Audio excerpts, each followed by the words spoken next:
9 p.m. Eastern Daylight Time, a severe thunderstorm was located over Indian Harbor Beach, or over Satellite Beach, moving northeast at 20 miles per hour. Hazard, 60 miles per hour wind gusts and quarter-size hail. Source, radar indicated.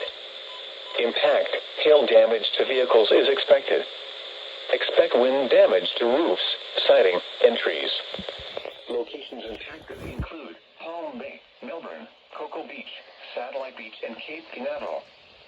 For your protection, move to an interior room on the lowest floor of a building.